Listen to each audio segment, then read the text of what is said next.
Hello, Gene Schwimmer here. Welcome to today's vlog, which is the day after Super Tuesday. Not surprisingly, that's what I'm going to talk about today. The Super Tuesday results, which surprised, I'm pretty sure, a lot of people, not least of all Bernie Sanders and his supporters. I have quite a few items to talk about today to go through, and there's going to be an overriding theme to what I'm going to talk about today. So I'll go through them all, try to make them as brief as possible, starting with this news that came in today, which of course you know by now. You're seeing this the day after I'm recording this. Bloomberg has dropped out. So just about everybody has dropped out except for Elizabeth Warren and Tulsi Gabbard. Remember her? She qualified for the next debate. I saw a story, I'm not going to bother discussing it right now, and I don't know how accurate it is either. There's a story that the Democrats are trying to change the rules of the next debate, keep her out of the debate. I don't know why they're bothering. She's not going to get that many delegates. I guess they want this to boil down to a two-person race as soon as possible. Or do they? That's one of the things I'm going to discuss today. But starting out with Bloomberg, Bloomberg dropped out, and not only did he drop out, he endorsed Biden, as did Klobuchar, as did Buttigieg. All the dropouts are endorsing, or at least those three are endorsing Biden. I haven't heard anything from Steyer, but these three are supporting Biden. They endorsed Biden.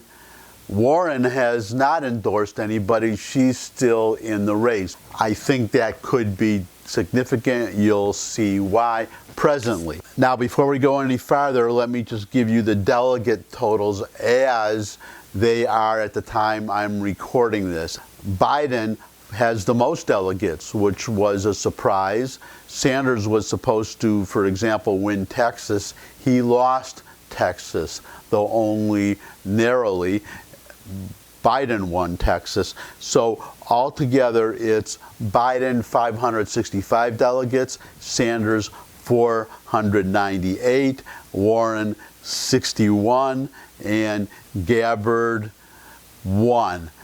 That's the delegate count right now. So Biden is ahead, but that margin is not so great that it's 67 delegates out of 1,961 that are needed to secure the nomination, with several more primaries to be decided.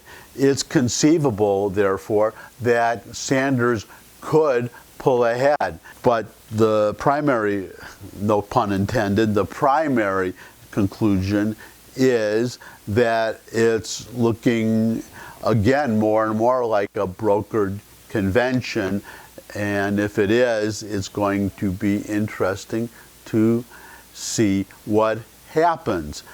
Now, the significance of this closeness, besides the closeness of the delegate counts, if it goes down to a two-man race, you have two supposedly, I'm going to show you why I'm saying supposedly in a moment, but two supposedly very different philosophies signifying a divide in the Democratic Party. I'm going to set aside my discussion for a moment. I'm going to give you some quotes from a news story from, of all places, a French news site, France 24. But this article does make some good points as well as I can make them, so I'm just going to read from the article a few select paragraphs. But as always, I link to the whole article in the description if you want to read the whole article, which I highly recommend.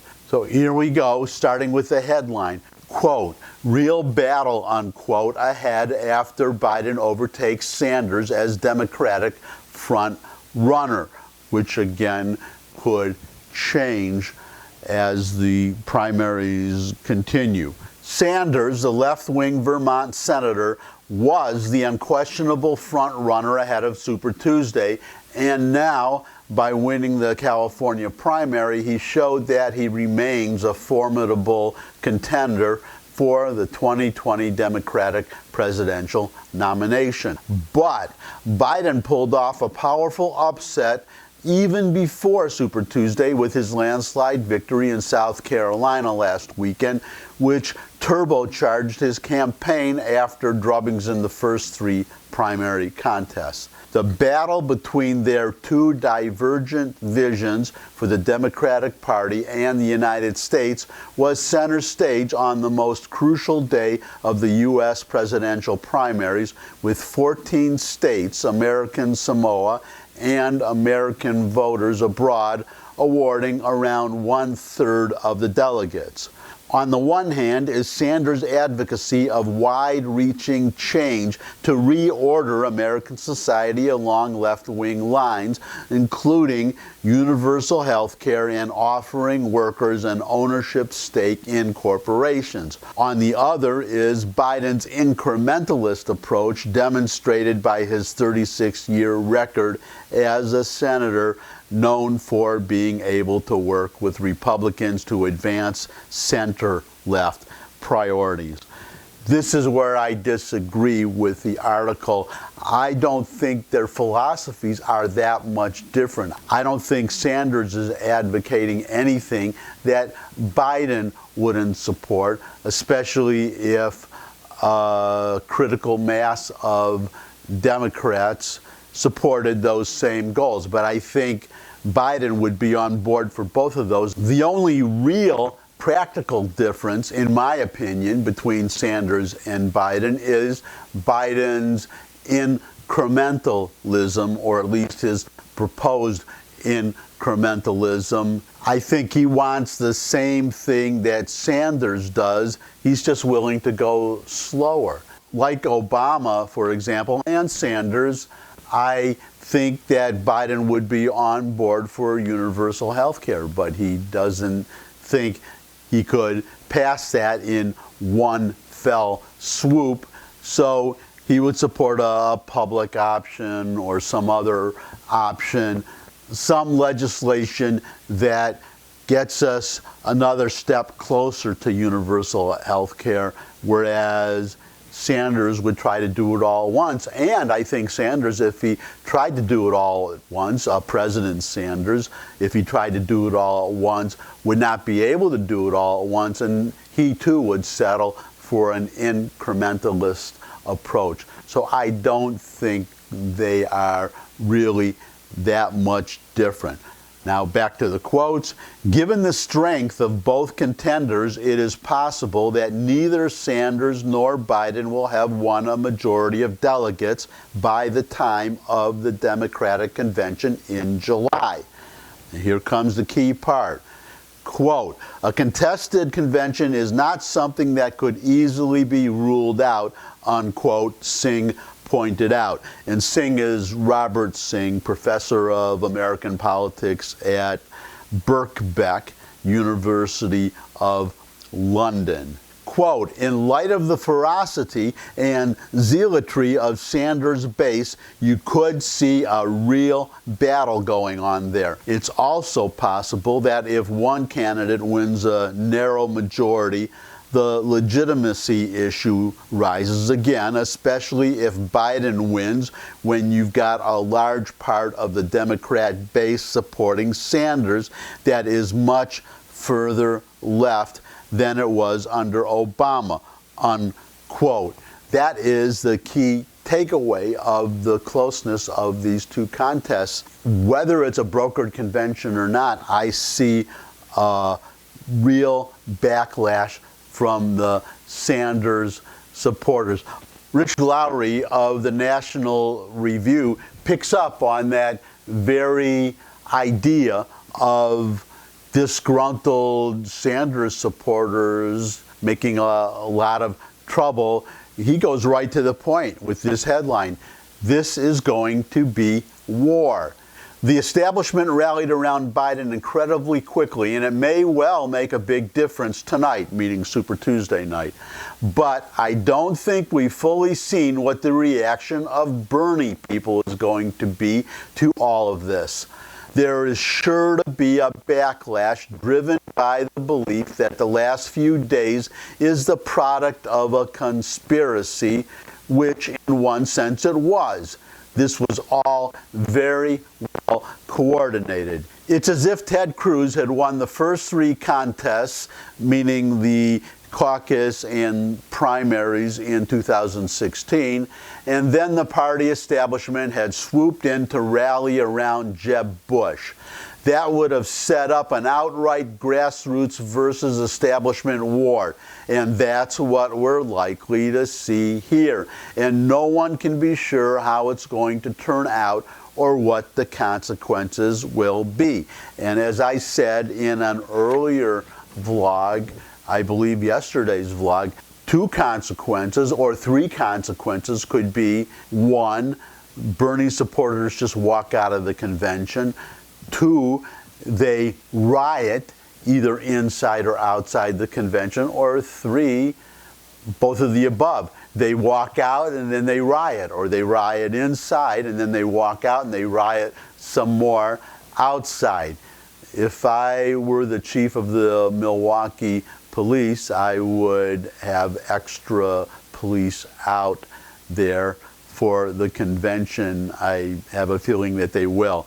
Now, picking up on Lowry's contention of Bernie supporters thinking that it's a conspiracy, somebody argued, I won't bother to put up the article, but somebody argued that it's not a conspiracy, that it can't be a conspiracy because, well, it's not the machinations of the Democratic elite, because you have candidates who cannot win dropping out, which is natural, and they're endorsing one of the remaining candidates, which is also natural.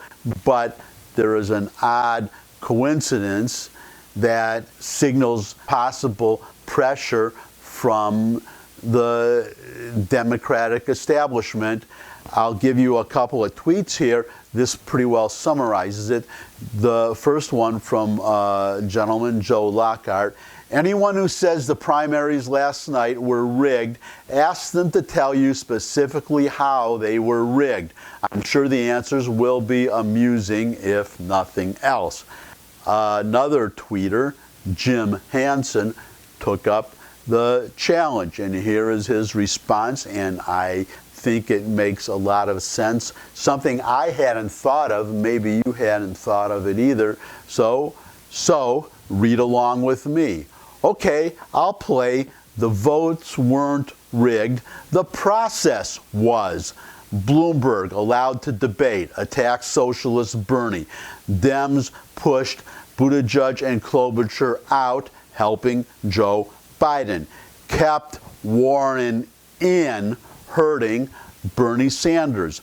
The media ran propaganda interference for Biden. Nicely done, but rigged. That is the key point, that there may have been pressure on Buttigieg and Klobuchar to get out. It might not have been their decision. It might have been the Democratic elite telling them, if you don't drop out and endorse Sanders, you have no future in the Democratic Party. But apparently, no pressure. Well, there could have been pressure on Warren to get out, and she just resisted. But I see a possibility that the Democratic establishment deliberately laid off of Warren, did not try to force her out. And I'm not seeing a lot of pressure on her right now from the Democratic establishment. I could be wrong. We may find out later. But they didn't pressure her to get out before Super Tuesday that I am aware of, because had she done that, that would have helped Sanders. Had she dropped out before Super Tuesday and endorsed Sanders, that would have helped him even more. So that's where I think Lowry and the people that he is referring to may have a point. It may not be a coincidence that the day before Super Tuesday, two candidates who then turned around and endorsed Biden got out, but the one candidate who took votes from Sanders stayed in. And now we have Bloomberg also dropping out and endorsing Biden. And as this Jim Hansen points out, the media seems to be all in for Biden. I don't see them being objective. They are talking about Joe-mentum. I think that, well, whether that's what's going on or not, that's what Sanders and a lot of supporters of his must at least think is going on. We'll have to see what their reaction is. But if the Democrats are hoping for Sanders to drop out, they better think again. Watch this. We are not only taking on the corporate establishment, we're taking on the political establishment. As you can see from that video clip, Sanders, and I would have to assume his supporters, are not running just against the quote-unquote establishment and billionaires and capitalists. They are running against the Democratic Party. He is not trying to change just the country. He is trying to change the party. That tells me that Sanders is not going anywhere. He's going to be in the fight all the way to the convention, at the convention, through the convention, and it's going to be very interesting to see. If he does not get the nomination, it's going to be very interesting to see what he tells his supporters and how they react regardless of what he tells them. I'm starting to see a possibility of a third party, of Bernie Sanders' independent run, or formation of, what would be the equivalent of an independent run, but instead of running as an independent, I could think the Democratic Socialist Sanders starting a Democratic Socialist Party. And finally, to wrap it all up, to draw a general conclusion from what I see is going to be a real knockdown, drag-out fight between Sanders and Biden all the way to the convention, and, well, we'll have to see what happens after. But there is a Fox News commentator, Kennedy. She just uses her one name, Kennedy. She made an interesting comment with which I happen to agree. The Democratic Party cannot survive as it is with this growing split between a centrist wing or a left of center wing and a far left, one could even say socialist wing. Where does the party go? I'll leave you with that question to ponder and invite you to give me a thumbs up if you like this video. Share it with anybody else you think would also like the video. Got any comments? You can put them in the comments section below the video, as well as any questions you might have, suggestions for future topics. I would love to get more subscribers, so subscribe. And finally, come back and see me again. I look forward to seeing all of you again, and until I do see all of you again, bye.